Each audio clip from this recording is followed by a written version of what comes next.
Hey, Foreclosure Fix family, and welcome to the Foreclosure Fix podcast, where our goal is to help 1 million homeowners successfully navigate foreclosure. I'm your host, DJ Alojo, and if this mission resonates with you, please do us a favor. Like, subscribe, and tell someone who you know may need the information.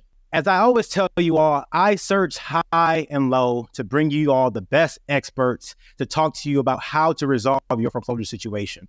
And today, please, I need you to buckle your seatbelts and get ready because I have attorney Roger Kraft with us. Roger, welcome to the podcast. How you doing today? I'm good. Thanks for having me on, DJ. Attorney Kraft is a licensed attorney in Utah. He's also a small claims judge. But more importantly than that, he is a father, a husband, and just a phenomenal person. So I really appreciate you being here with our audience today. No problem. Happy to do it. Attorney Kraft, see, one of the things that I will say to you openly and candidly right now is that you are probably the only guest who I may be jealous of because you probably have a better radio voice than I do. And that's probably because your background is both in radio and also as a truck driver. And so in your expertise and your profession, I know that you have dealt with folks in tough situations as you do a lot of work around the bankruptcy side. One of the things that we want to dive into today with you is what options folks in foreclosure have as it pertains to bankruptcy and how to use that to their advantage, and not just really just only their advantage, but how to best position themselves if they want to look at using bankruptcy while in foreclosure. Yeah. I mean, there's different options out there, but usually by the time somebody gets to me, those options have narrowed. By the time they're calling a bankruptcy attorney, they've kind of run out of other options. And so when they get to me, even if we're doing a bankruptcy, there's very few options. So you said there are very few options. If someone is in pre-foreclosure, right? So they haven't necessarily been served. It's more of a demand. They miss some payments. Is that the best time to file bankruptcy? Or kind of what should their mindset be if they're looking to file bankruptcy in pre-foreclosure and or foreclosure? Yeah, it might not be the best time to file. It might be, but it might not be. But what it is the best time for, it's the best time to contact a bankruptcy attorney for sure. Because what you don't want to do is you don't want to wait until, the night before that lender is on the courthouse steps auctioning off your house, right? Yeah. If you come to me and they're about to auction your house off the next day, now my options are limited. It's going to be more expensive for you. I'm going to be, sitting in my office until midnight trying to put your stuff together to stop that foreclosure. So yeah, pre-foreclosure, before they file the notice of default or whatever it is, that you're behind on house payments. You can kind of see what's coming. And that's the best time to at least contact a bankruptcy attorney so that we can sit down with you and say, all right, here's your options. And it might not be filing bankruptcy. That might not be a good option, but at least you'll know. And we can sit there and say, let's look at X, Y, and Z instead of bankruptcy. So I'm a homeowner in foreclosure or pre-foreclosure, and I'm saying, hey, I don't necessarily have the money. Bankruptcy may be an option. I want to call an attorney like you. I want to call attorney Roger Kraft, right? What do I need to be prepared to discuss? What do I need to be prepared to say? What documents do I need to have available? What mindset should I have going into that type of conversation? Well, first thing I'm going to ask you, if you're that homeowner, is I'm going to ask, the big question, do you want to keep the house, right? Do you want to stay in that house? Because sometimes the answer really is no. I just filed a bankruptcy for a couple who they were behind on house payments. Things were going bad for them. And I asked that question, do you really want to keep this house? It was kind of a dilapidated house. And when they really sat down and thought about it, they said, actually, we don't really care if we keep the house or not. Well, now you've opened up some options for me. But that's the first question. If you want to keep that house and you're behind on those house payments, now we've got to start talking about the way that we keep that house through a bankruptcy. Yeah. And it's gonna put us into a discussion as to whether we do a Chapter 7 or a Chapter 13. If you want to keep that house and you're behind on house payments, 90% of the time we're going to be talking about a Chapter 13. Where we put together a plan and you repay those arrearages that you're behind. And so if you come in and sit down with me and we're talking about a Chapter 13, I'm going to need to know, how far are you behind on those house payments? What steps has the bank taken to foreclose? Where are they at in their procedure? And then, what's your source of income? What are your other assets? Because we have to make sure we can formulate a plan that shows that you can afford to make those back payments over a period of time. You said Chapter 13. Before we dive more into Chapter 13, can you just let our listeners know like the different type of bankruptcy options available? So I know there's Chapter 13, Chapter 7, Chapter 11, but which ones are most common for folks going through kind of foreclosure or just for homeowners, not necessarily businesses? Yeah, for foreclosure clients, you're talking about a Chapter 13. The big difference between those two, there's Chapter 7 and there's Chapter 13. Those are the most two common types of bankruptcy for just average everyday consumers. So a Chapter 7 is going to be a liquidation. A Chapter 7, a trustee is appointed to come in and look at your assets, take whatever assets they're allowed to take, sell those assets, and then distribute money to creditors, okay? So if you've got a whole bunch of assets and they're really valuable, there's a lot of value there, you don't want to lose those assets. We don't want to do a Chapter 7. Yeah. So then we're talking about a Chapter 13. And so 99% of the time, if you are behind on house payments and you're trying to keep that house and we're filing a bankruptcy, we're doing it through a Chapter 13. Occasionally, you'll have somebody where we do a Chapter 11. Not very common and much more complicated. We probably don't want to get into those nuances on your show, but most people, you're talking about a Chapter 13. Got you. And so when you talk about a Chapter 13, right, what about that process makes it the best for the potential homeowner? The fact that they get to keep their home or the fact they get to restructure their payments, kind of what benefits to the homeowner are available to them under a Chapter 13? Well, first benefit is we're going to stop that foreclosure. The bank cannot move forward with the foreclosure. They have to stop it immediately. So again, I can do that at 2:00 in the morning if I have to stop a sale that's at 10 o'clock that morning.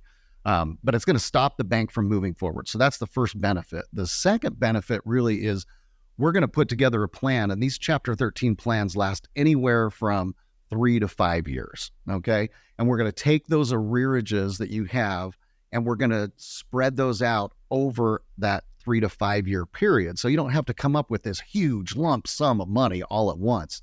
We're going to be able to spread that out.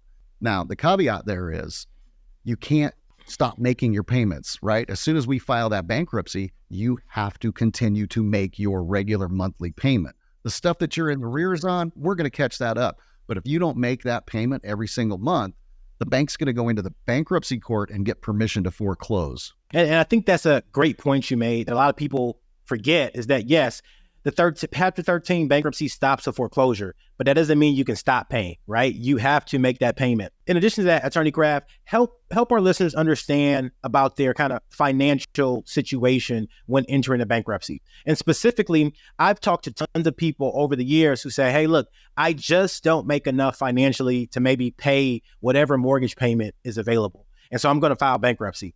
And I don't think that's a good idea because, again, you're going to get yourself in a situation where you are just taken out of the bankruptcy and lose that as an option. So help people understand what type of income you need to have to be able to support a bankruptcy plan that works. Sure. The bankruptcy, what it's not going to do, it's not going to restructure that loan. Okay. It's going to take your arrearages and pay that off, but we're not going to be able to, we have no authority to go into the bankruptcy court and change the terms of that loan. Your payment is going to be what it is. I can't change that through the bankruptcy. So when we're putting together a Chapter 13, we got to put together a budget. And this budget has to have all of your expenses in it, all of your income in it. And at the end of that budget, we have to show that you've got enough money that's disposable income every month that you can make all those required payments like house payments and utilities and things like that, and have enough to make the bankruptcy payment to the bankruptcy trustee. If we can't put together a budget that shows you have enough money to make the payment to the trustee, you'll never get your plan approved. And in thinking through that, right, if you put together a plan, and not you because you wouldn't do that, but if a different attorney put together a plan and they didn't have enough meat and they didn't have enough rigor to show the bankruptcy trustee that this person can pay, what would the bankruptcy trustee do? Well, the trustee won't recommend confirmation of your plan, first of all, because you're going to have what's called a confirmation hearing where the trustee has to go into the court and say, hey, they've got all their ducks in a row. Everything's lined up here. The budget looks good. We recommend, confirming this plan. The trustee will never recommend it if you do not have enough disposable income to do that. Now, you did say something interesting. You said I would never do that if we didn't have enough money. And that's not necessarily true because sometimes people will file a Chapter 13 just to buy themselves time. right? Just to stop that foreclosure from happening. And maybe they've got something else lined up. Hey, I'm getting a big bonus from work in 30 days or 45 days, and it'll be enough to catch me up on my house payments, right? And so in that kind of a case, we might file that Chapter 13 just to stop the foreclosure. And then before we get to a confirmation hearing, they've got their big bonus, or grandma has, money coming in from here or some other source, and they're able to come current, and then they just let their Chapter 13 case dismiss. They keep making their payments. So that happens occasionally, but what we run into most of the time in that kind of a situation, DJ, is I have to tell them, well, something got you into this position to begin with, right? And so they have to tell me what's going to change, right? You might be getting a bonus from work that's going to catch you up on the arrearages, but what's going to change? 6 months from now, if you are making the exact same amount of money you were making before, you have the same expenses that you had before, you're going to be right back in here again, behind on house payments again. So how many times can somebody file Chapter 13 or just bankruptcy in general? There's really no limit to how many times they can file a bankruptcy. There can be some limiting factors as to how soon you file them back to back, and whether you received a discharge in a bankruptcy. That can limit whether you're entitled to a discharge in another bankruptcy later on. But there's really no limit. And I'll give you an example of this. I have an episode on my podcast actually where I talk about this scenario where I had a lady come in and needed to file a Chapter 13 to stop the foreclosure on her house. And when I pulled up her record of bankruptcies, I would have been the 23rd bankruptcy, I believe, that she had filed. Wow. Yeah. 23 bankruptcies? Yeah, and I was fine to do it. I told her, I'll pay your 23rd. That's fine, but you're going to have to pay all of my fees up front, which is not normal for a Chapter 13. She got upset about that and didn't come back, and I was fine with that. And she was mad at me and said, "Well, why won't you file the 23rd one for me? Why do I have to pay everything up front?"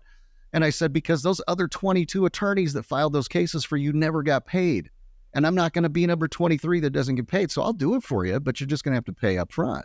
But there's really nothing limiting there. Now, what can happen, though, is if you're continually filing a bankruptcy to stop a foreclosure, the bank is going to come into the bankruptcy court at some point and ask for what's called in rem relief. They're going to come into the bankruptcy court and say, "Hey, this person keeps filing bankruptcy. We don't want that bankruptcy to apply to this property. So no matter what, if they file again, it's not going to apply to this property, and we still get to move forward." So if they get that in rem relief, the bankruptcy is going to do you zero good when you're trying to stop the foreclosure. You mentioned a couple points there because you kind of just got my lights, like my head thinking, about to make my head explode, actually, when you said 24 times somebody filed bankruptcy. But what games have you seen people play? And specifically, I say I've seen people file Chapter 20 bankruptcy, Chapter 31 bankruptcy. And what I mean by that is that, they file a Chapter 13, then they file a Chapter 7, then they file a Chapter 11, all in the hopes of just prolonging and causing more legal headaches for their creditors and things like that. What games have you seen people play around the bankruptcy world?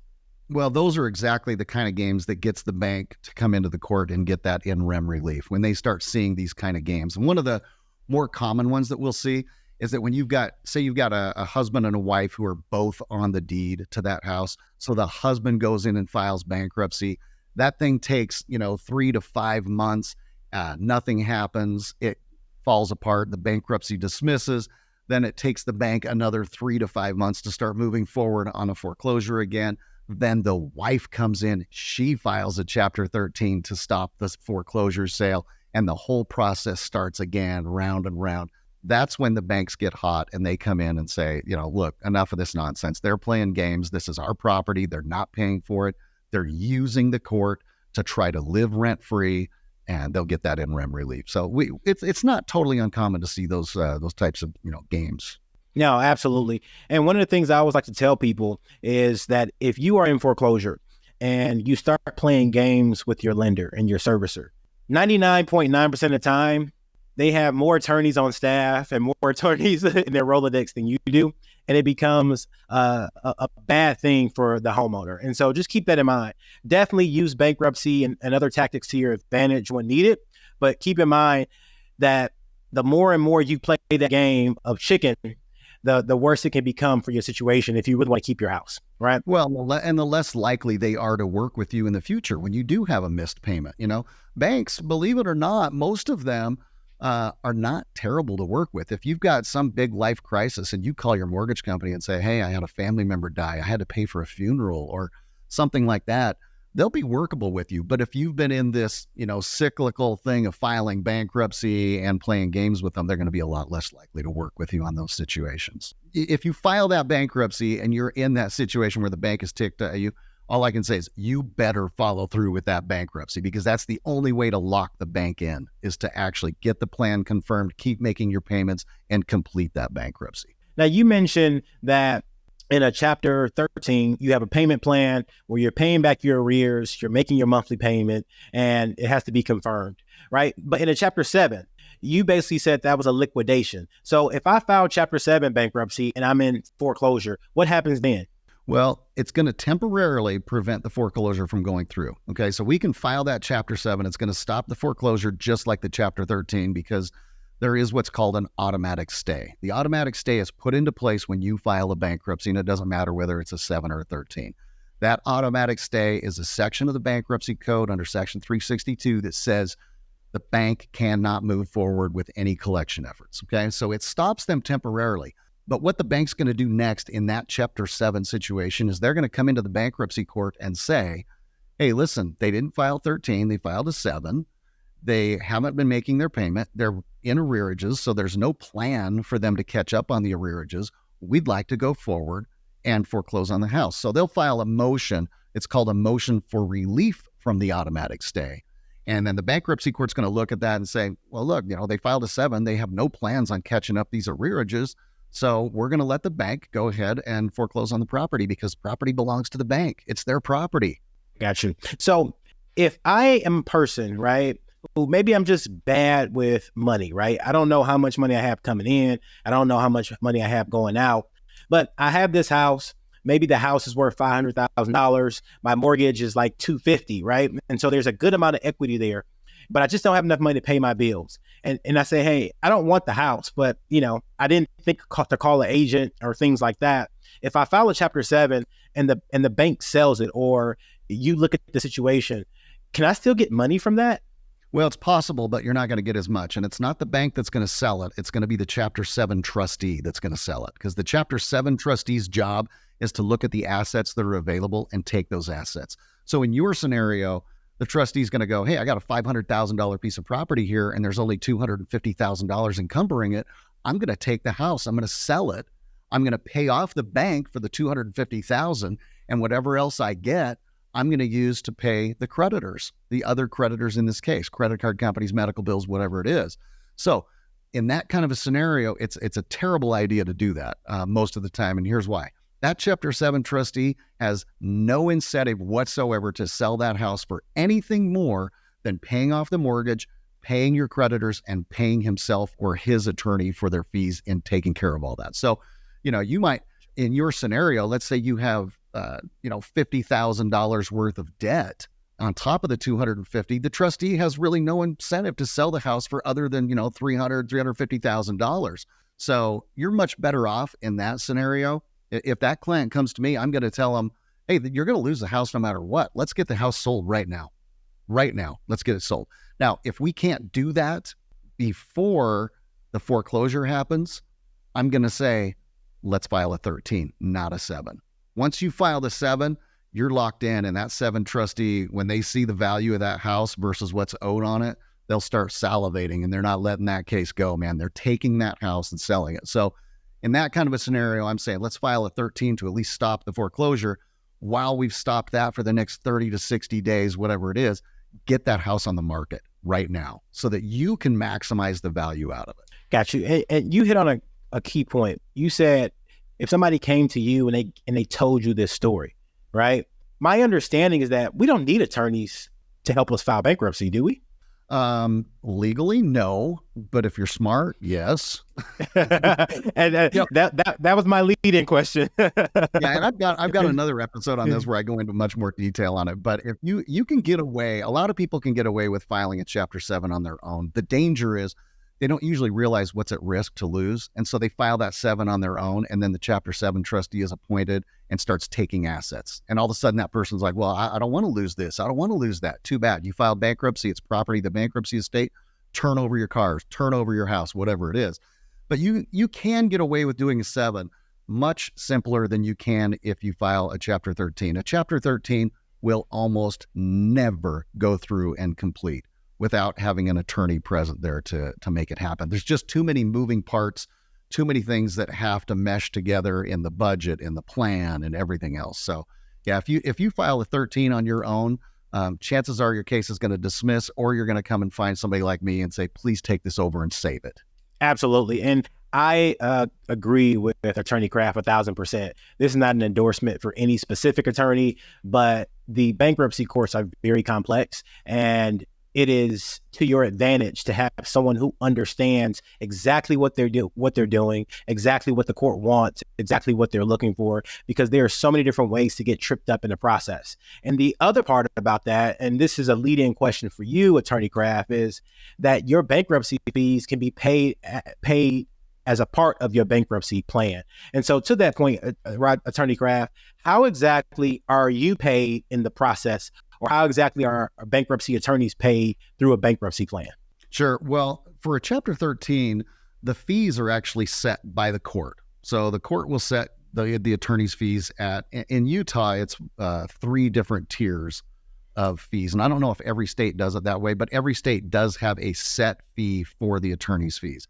And then it's up to each attorney to decide how much of that fee up front they're going to collect. Whatever they don't collect up front will get wrapped up into that plan, right? So for example, in Utah, let's say the court sets your fees at $4,000 in attorney's fees. Well, I usually only take about $300 in a normal case. If it's a more complex one, or again, if I'm going to be attorney number 23 filing for you, I'm going to take more. But if it's a normal case, I'm going to take like $300 of that up front. The other $3,700 is going to be spread out over the life of that plan. So every month that you make your payment to the trustee, a tiny little piece of that is going to your attorney. So you can get into a 13 for much cheaper than what people think. And that's another thing that makes a 13 very attractive. Absolutely. And to your point, don't most of the time bankruptcy attorneys give people free consultations just to say, hey, let me look at your situation before they charge you anything? Yeah, the smart ones do if they want to retain clients and get clients.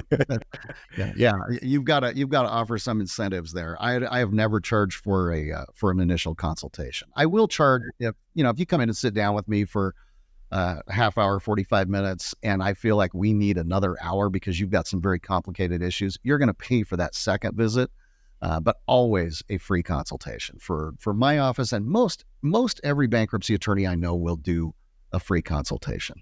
So listeners, please make sure you keep that in mind, that if someone is charging you a lot of money just to come in and just look at your situation, you may want to get a second opinion from somebody else who won't charge anything. At the end of the day, most attorneys out there are great attorneys. There are a couple slime balls out there, but for the most part, most attorneys have your best interest at heart, and they want to make sure you get to a better place, right? On that note, when people are looking for an attorney, if you're trying to find out who to use, who's a good bankruptcy attorney, because the truth is, honestly, there's some really bad attorneys out there. If you want to know who a good attorney is, don't call around and ask the bankruptcy attorney who the good attorneys are, because they're going to tell you it's them, right? But call around, talk to a divorce attorney, talk to 10 divorce attorneys, talk to a criminal defense attorney, probate attorneys.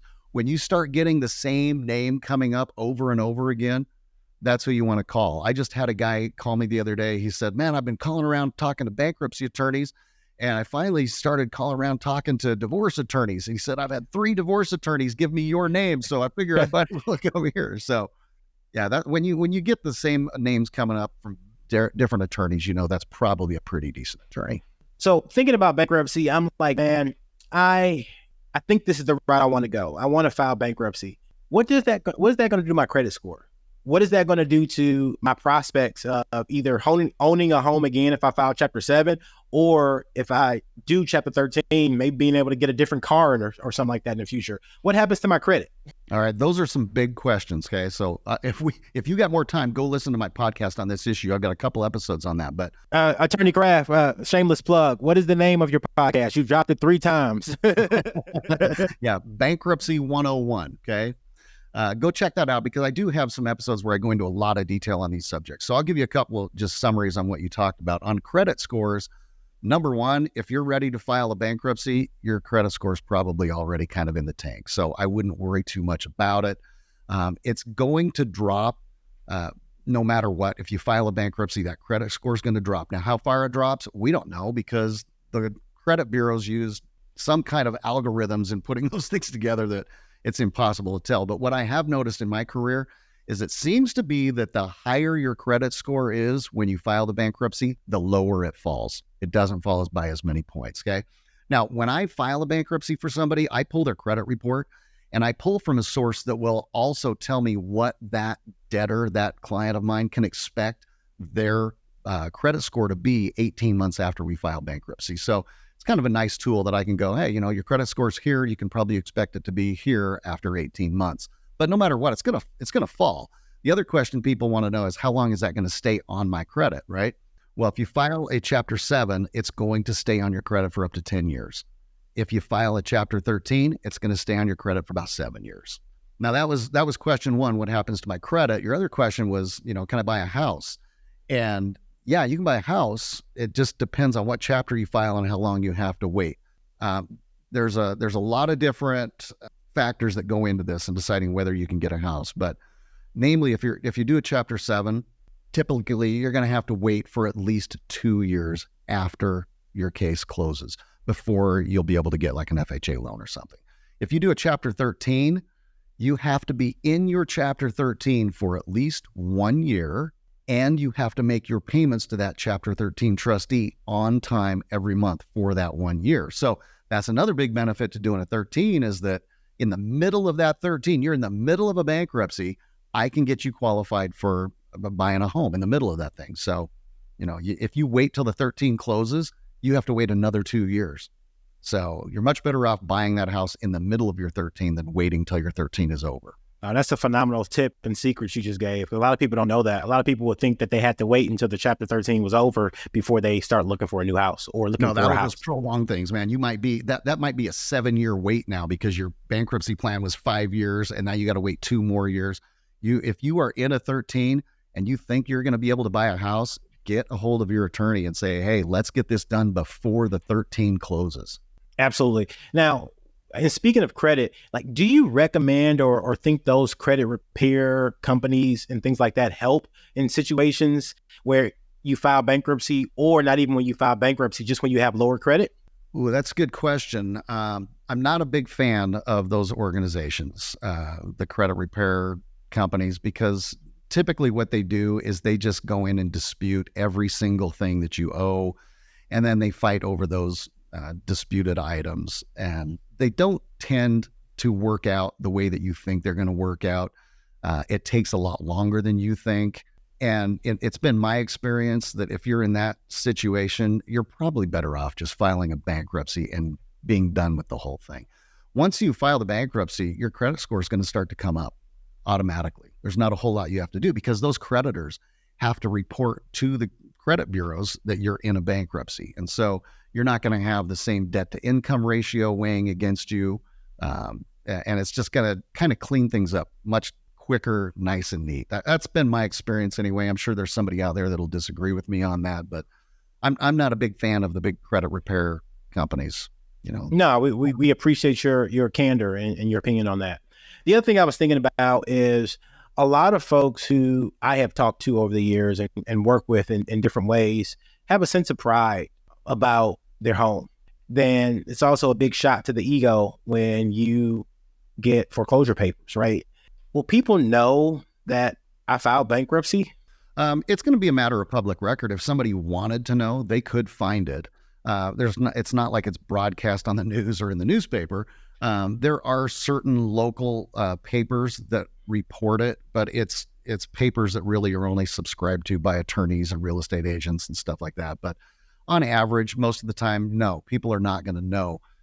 It's funny because people will file a bankruptcy wanting to keep it secret, and then they show up to their hearing for their bankruptcy and they see their neighbor sitting next to them, right? So that's happened to me before. I was in court with one client and I'm sitting there and in walked my next door neighbors. I'm like, well, you could have called me. Oh, we don't want anybody to know. Right. So it is a matter of public record, but it's not something generally that people know about. The average Joe's not going to find out that you filed bankruptcy.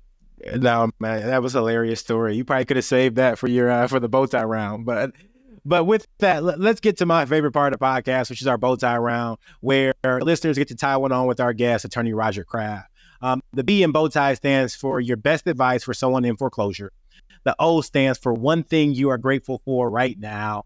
The W stands for your wildest or most interesting foreclosure or bankruptcy related story in your case. Attorney Kraft, what's your best advice for somebody who's facing foreclosure? Get with an attorney first. Get with them right away. Don't wait till the midnight hour before the foreclosure. Don't too many people sit there and think that, great grandma's going to die and leave me some money, or I'm going to get a better job next week. Don't wait. Those things don't happen. Get with an attorney right away so that they can get a plan formulated and get you going on that. So get on it early. That's my best advice. Awesome. One thing that you're grateful for right now? Man, I'm grateful for my clients. Every single day I come into work and I get to hear people's stories. And you were talking a little while ago about whether people find out you filed bankruptcy. Most of the time, it's not a big surprise if somebody finds out you filed bankruptcy, because most of my clients, they don't file bankruptcy because they're bad people. They don't file bankruptcy because they're bad with money.